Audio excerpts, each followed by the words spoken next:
नारियल को श्रीफल के नाम से भी जाना जाता है। ऐसी मान्यता है कि जब भगवान विष्णु ने पृथ्वी पर पहली बार अवतार लिया तो वे अपने साथ अपनी अर्धांगिनी लक्ष्मी और नारियल का वृक्ष तथा कामधेनु माता के साथ अवतरित हुए थे। इसलिए नारियल के वृक्ष को श्रीफल भी कहा जाता है। श्री का अर्थ होता है विष्णु, अर्थात नारियल को विष्णु फल या विष्णु का प्रिय फल माना जाता है। साथ ही नारियल में त्रिदेव अर्थात ब्रह्मा, विष्णु और महेश का वास माना गया है।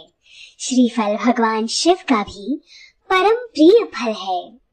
मान्यता अनुसार नारियल में बनी 3 आँखों को त्रिनेत्र के रूप में देखा जाता है।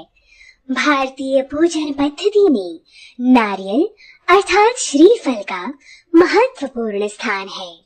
कोई भी वैदिक या दैविक पूजन प्रणाली श्रीफल के बलिदान के बिना अधूरी मानी जाती है। साथ ही यह भी एक तथ्य है कि महिलाएं नारियल नहीं फोड़ती। नारियल अर्थात श्रीफल बीज रूप है, इसलिए इसे उत्पादन अर्थात प्रजनन का कारक माना जाता है। श्रीफल को प्रजनन क्षमता से जोड़ा गया है, जो कि स्त्रियां बीज रूप से ही शिशु को जन्म देती हैं। इसलिए नारी के लिए बीज रूपी नारियल को फोड़ना अशुभ माना गया है। देवी देवताओं को श्रीफल चढ़ाने के बाद पुरुष ही इसे फोड़ते हैं। जिन स्त्री और कन्याओं को इस बात की जानकारी नहीं है, उनके लिए कई मंदिरों में यह लिखा होता है कि स्त्रियों के लिए नारियल फोड़ना वर्जित है, या मंदिरों के पंडितों द्वारा उन्हें निर्देश दिए जाते हैं। शनि की शांति हेतु नारियल के जल से शिवलिंग पर रुद्राभिषेक करने का शास्त्रीय विधान भी है। भारतीय वैदिक परंपरा अनुसार नारियल शुभ, समृद्धि, सम्मान, उन्नति और सौभाग्य का सूचक माना जाता है। किसी को सम्मान देने के लिए ऊनी शॉल के साथ श्रीफल यानी कि नारियल भी भेंट किया जाता है।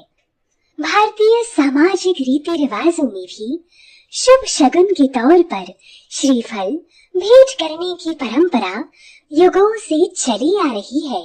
विवाह को सुनिश्चित करने हेतु अर्थात तिलक के समय श्रीफल भेंट किया जाता है। विदाई के समय भी श्रीफल व धनराशि भेंट की जाती है। यहाँ तक कि अंतिम संस्कार के समय भी चिता के साथ नारियल जलाए जाते हैं। वैदिक अनुष्ठानों में कर्मकांड में सूखे नारियल को वेदी में डालकर होम किया जाता है।